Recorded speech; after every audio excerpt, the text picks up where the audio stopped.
La ilaha illallah. Cette expression est sans équivoque la meilleure formule d'invocation auprès d'Allah Azza wa Jal pour le musulman. C'est également, comme le dit le prophète sallallahu alayhi wa sallam, la clé du paradis. Miftah al-Jannah, subhanallah. Et si on passait la journée d'aujourd'hui avec cette belle expression, La ilaha illallah, il n'y a point de divinité qu'Allah Azza wa Jal, mais pas de manière machinale ou mécanique. Il faudrait que ça sorte des tripes. Il faudrait qu'on ressente notre immense amour pour Allah Azza wa Jal. Il faudrait qu'on sache qu'on s'adresse à Allah et qu'on se remémore les attributs d'Allah Azza wa Jal. On va essayer de répéter cette formule une centaine de fois, 200 fois, 300 fois, chacun en fonction de sa possibilité. Et pour nous encourager à faire cela, on va citer 5 immenses bienfaits de cette formule. Premier bienfait. La ilaha illallah alourdit nos balances de hasanat. Rien n'égale cette parole sur la balance. Et si on la comparait aux cieux et à la terre, elle l'emporterait. Allah Azza wa Jal s'adresse ainsi à Moussa. Ya Moussa, si les 7 cieux et ce qu'ils contiennent et les 7 terres étaient sur le plateau d'une balance et que la ilaha illallah était sur l'autre, la balance pencherait du côté de la ilaha illallah. La malat kaffat la ilaha illallah. Cette notion est également citée dans un autre hadith magnifique où le prophète sallallahu alayhi wa sallam nous raconte, subhanallah, le cas d'un homme, le jour du jugement dernier, à qui on déroula 99 rouleaux, qui chaque rouleau était à perte de vue, et à qui on demandera « Niez-vous quelque chose de tout cela ?» Il y avait plein de sayyi'at, et est-ce que ceux qui ont enregistré cela pour vous, vous en fait du tort? Le serviteur reconnaîtra tous ses torts, et il avouera qu'il n'a aucune excuse, subhanallah. Et au moment de peser ces rouleaux-là, les anges rapporteront une bitaqa, une carte, subhanallah, sur laquelle était marqué « Je témoigne qu'il n'y a de Dieu qu'Allah Azza wa Jal et que Mohammed est son serviteur et messager. » Et on demandera à la balance de venir. Allah demandera qu'on apporte la balance. Et subhanallah, on va peser les rouleaux et on va peser la petite carte et les rouleaux seront légers et la carte sera lourde. طاشت السجلات وثقلت البطاقة. La ilaha illallah est plus lourde dans la balance du croyant que 99 rouleaux de péché. Yani subhanallah, remplis de péché. La ilaha illallah Muhammad Rasulullah. Deuxième bienfait de la ilaha illallah, c'est une formule qui me permet d'accéder au paradis. Et c'est le rêve de chacun de nous. Pourquoi on jeûne? On jeûne parce qu'on sait, bi'idhnillah azza wa jal, que les jeûneurs iront au paradis. Ramadan me permettra d'accéder au paradis. Parce qu'Allah azza wa jal aime me voir jeûner. Et bien sachez que celui qui atteste que la ilaha illallah de manière véridique entre au paradis. C'est un hadith prophétique. من قال لا إله إلا الله يبتغي بذلك وجه الله فإن الله حرم عليه النار. Il rentrera au paradis. C'est un hadith authentique rapporté par le Bukhari Muslim. Dans un autre hadith, le prophète sallallahu alayhi wa sallam s'adressa aux compagnons ainsi. Je vous annonce la bonne nouvelle et annoncez-la à ceux que vous avez laissés derrière vous, que celui qui atteste que la ilaha illallah de manière véridique entrera au paradis. أبشروا وبشروا من وراءكم أنه من شهد أنه لا إله إلا الله صادقا بها دخل الجنة. Les compagnons étaient très heureux en entendant cette bonne nouvelle et ils sortirent pour l'annoncer aux autres. En cours de route, ils rencontrèrent Omar qui vite les renvoya vers le prophète sallallahu alayhi wa sallam en apprenant le hadith qu'il venait lui annoncer et il demanda au prophète sallallahu alayhi wa sallam: ô messager d'Allah, ainsi les gens vont s'accrocher uniquement à cela.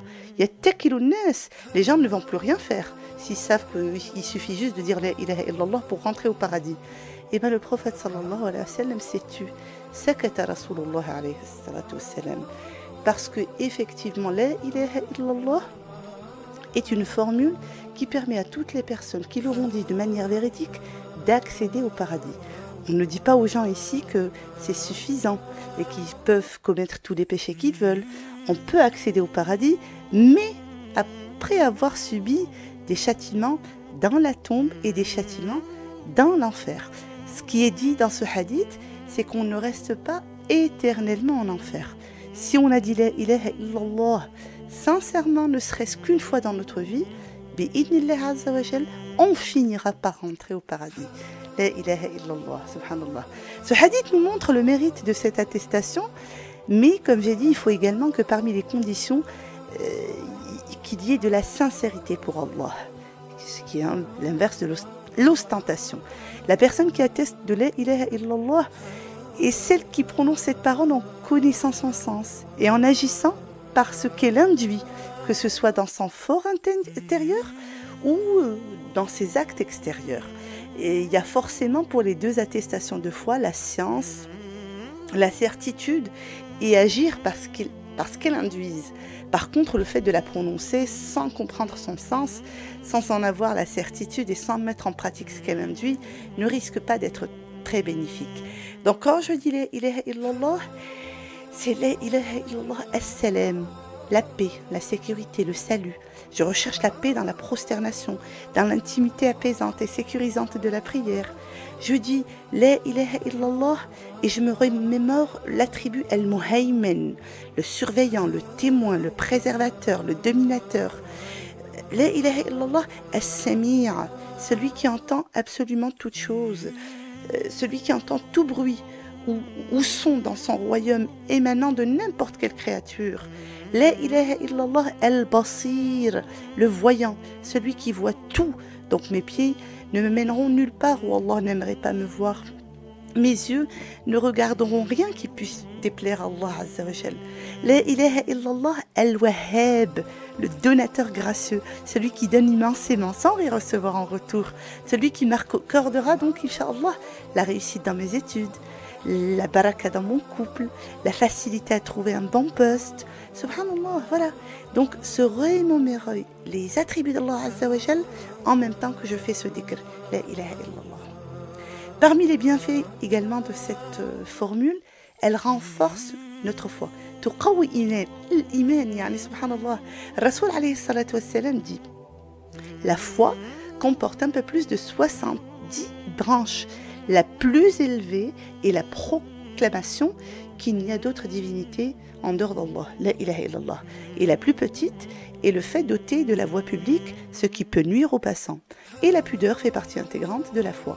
Al-imanu bid'a wa sab'un shu'ba, afdaluha qawl la ilaha illallah, wa adnaha imatatu al-adha 'an at-tariq, wal haya'u shu'batun min al-iman. Subhanallah. Parmi les bienfaits également de cette belle expression, c'est une sunna du prophète sallallahu alayhi wa sallam que d'évoquer Allah en répétant la ilaha illallah. Yaqulu Rasoul alayhi salatu wassalam, la meilleure des invocations, des du'a, c'est l'invocation du jour de Arafat, et la meilleure des paroles que j'ai prononcées ainsi que les prophètes avant moi est la ilaha illallah wahdahu la sharika lah, lahul mulk wa lahul hamd. Ce qui signifie, il n'existe pas de divinité autre qu'Allah, elle lui appartient la royauté, et à lui reviennent les louanges, et c'est lui qui est capable de tout. C'est un hadith authentique. Yani, subhanallah, est-ce qu'on est mieux que les prophètes et messagers? Tous les prophètes et messagers ont répété cette formule-là, donc Inch'Allah, on les prend en exemple, et on la répète souvent au courant de notre journée. Je vais terminer par le dernier bienfait. Déjà le bienfait khayr ma qult ana wan nabiyyuna min qabli, subhanallah, est suffisant pour m'encourager à la répéter le plus souvent possible. Le cinquième bienfait et le dernier, c'est, subhanallah, c'est la meilleure des œuvres. Auprès d'Allah Azza wa Jal, c'est la meilleure des œuvres. Écoutez cette belle annonce prophétique. Celui qui dit 100 fois dans une journée la ilaha illallah wahdahu la sharika lah, lahul mulk wa lahul hamd wa huwa ala kulli shay'in qadir. Donc celui qui dit 100 fois dans une journée cette formule, man qala la ilaha illallah wahdahu la sharika lah, lahul mulk wa lahul hamd wa huwa ala kulli shay'in qadir fi yawmin mi'ata marra, regardez ce qu'Allah Azza wa Jal lui donne. Aura la récompense de celui qui aura affranchi 10 esclaves, كانت له عدل 10 رقاب. Quoi d'autre? 100 bonnes actions lui seront inscrites. Quoi d'autre? 100 péchés lui seront effacés. Subhanallah. Et ces paroles seront pour lui une protection contre Satan la journée durant jusqu'au soir. En outre, personne n'aura accompli une œuvre meilleure que la sienne à part celui qui en récite davantage. Donc quelqu'un qui dit 130 fois, 140 fois, 150 fois La ilaha illallah. Vous vous rendez compte? 10 riqab, vous avez le salaire d'avoir affranchi 10 esclaves, vous avez 100 hasanah, on vous enlève 100 péchés, vous êtes protégé de Satan toute la journée et personne ne viendra le jour du jugement dernier en ayant accompli une meilleure œuvre que vous qui avez juste dit 100 fois Subhanallah, La ilaha illallah wahdahu la sharika lah, lahul mulk wa lahul hamd wa huwa ala kulli shay'in qadir. Donc il ne nous reste plus qu'à dire Sami'ana wa ata'na. Nous avons entendu et nous allons obéir. Bi'idhnillah azza wa jal. Donc la journée, on va la vivre avec cette belle formule. Pour ceux qui ont du courage, répétez 100 fois ou plus la formule longue, La ilaha illallah wahdahu la sharika lah, lahul mulk wa lahul hamd wa huwa ala kulli shay'in qadir. Pour ceux qui sont un peu moins, subhanallah, courageux, répétez La ilaha illallah, La ilaha illallah, La ilaha illallah le plus souvent et ad'u Allah azza wa jal أن يجعلنا من العتقاء من النار بفضل هذه الكلمة إن شاء الله. السلام عليكم ورحمة الله تعالى وبركاته.